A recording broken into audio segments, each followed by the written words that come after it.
Welcome back to Kinder Coach Reading, where we discuss all things early literacy and science of reading.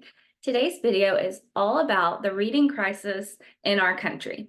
So if you are not aware, America is, in fact, in a reading crisis. We have been in this reading crisis for many years.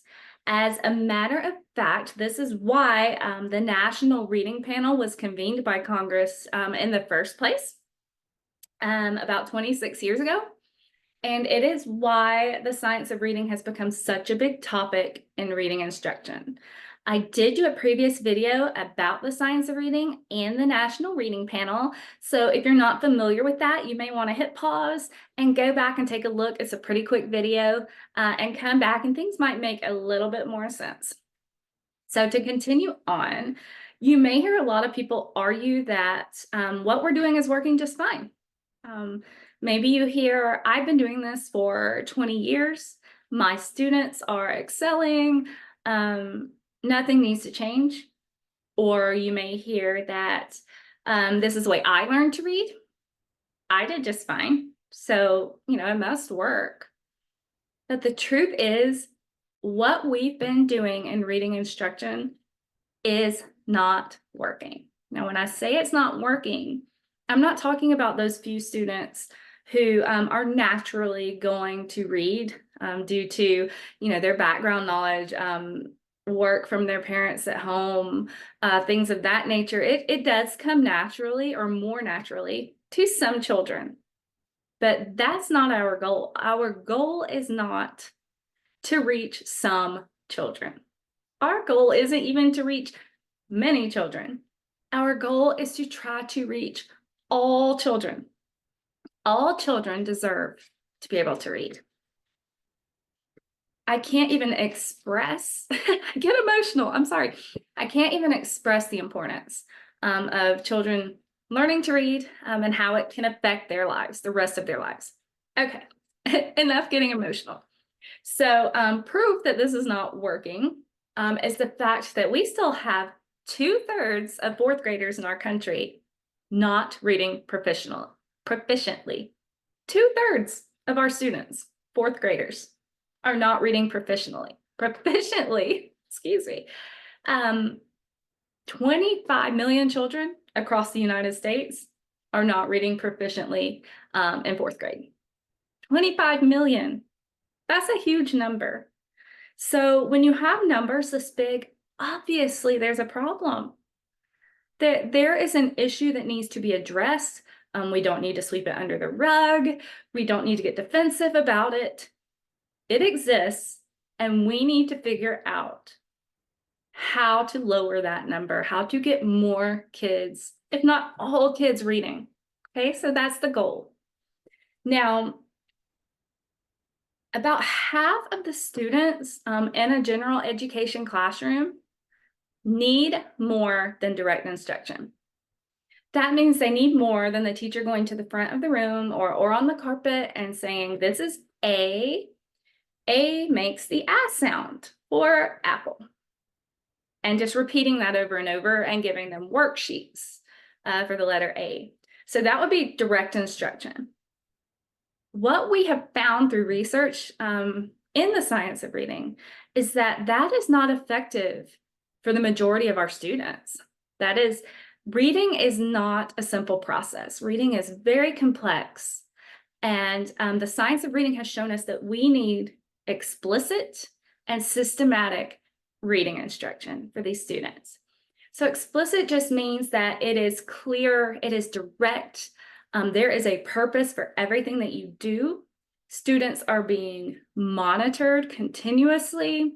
They're being provided individualized support as needed. So it's very explicit, is very intentional. And systematic instruction just means that you are going from more simple skills to more complex skills. There's an order to your instruction. Instruction builds on prior knowledge. So everything that you are teaching is building upon the previous skill. So let's say you're building a tower with blocks. If you don't have that strong foundation before you start stacking those blocks, it's just going to tumble. Okay, that's basically all that systematic instruction is building that foundation, then adding on more complex skills. So this is where the science of reading comes in and can help our instruction. The science of reading gives us information on how children learn to read. It gives specific information. It gives us better guidance on the skills that these kids need and how to teach it. We are better equipped knowing the science of reading. We are better equipped as teachers, parents, anyone who's educating a child and trying to teach them how to read. Okay, so that's one reason why the science of reading is important, is because it provides a guide. It provides proven effective strategies for us to use with our kids. So if you know that something works, why wouldn't you use it? You know, why would you keep doing something that, you know, hasn't been proven to work? I mean, if the information is in front of you, why not use it? Okay, and it does exist. So the next way that the science of reading is going to help us is by putting an emphasis on foundational skills.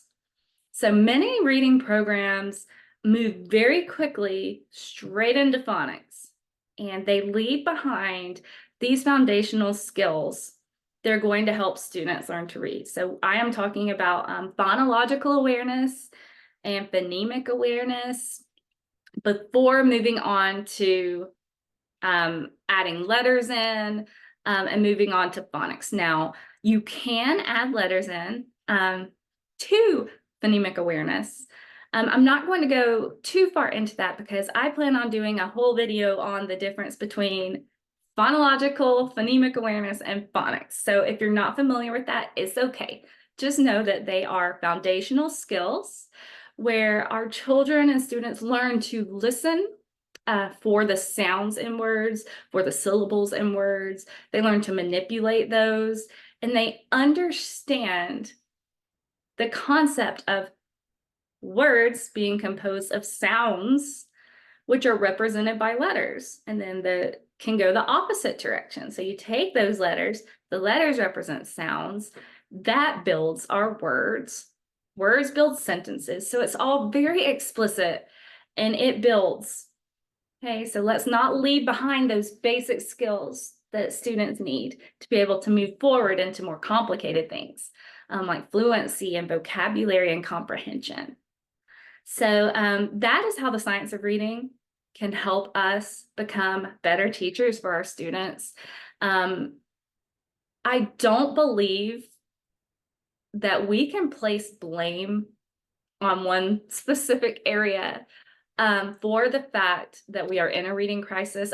I want to make sure before I end that we are not playing the blame game.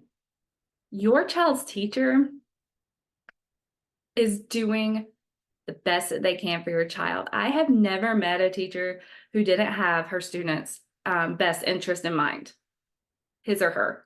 So please do not blame your classroom teacher saying, oh, well, you are not teaching my child correctly. That is not the case. So this goes way beyond the classroom teacher, okay?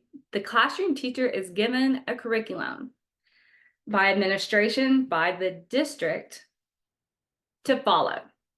So as the science of reading is incorporated, as your teacher gains this knowledge, they are trying to maneuver a curriculum that may not be in alignment and doing a lot of extra work to try to pull the science of reading in, maybe even planning their own lessons and trying to incorporate it into the curriculum. So your teachers are working hard as they learn new things.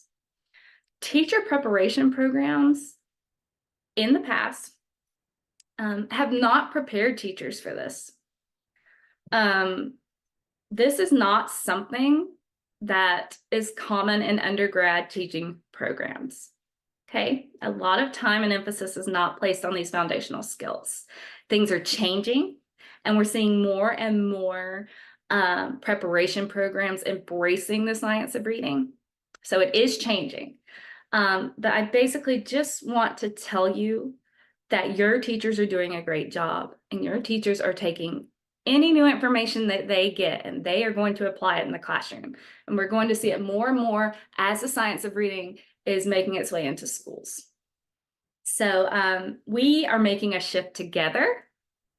Parents and teachers have to work together as this shift occurs because the benefits are going to be amazing.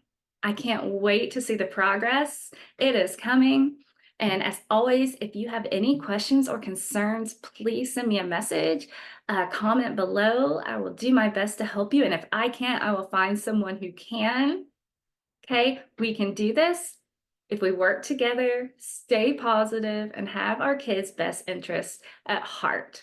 Until next time, I will see you later.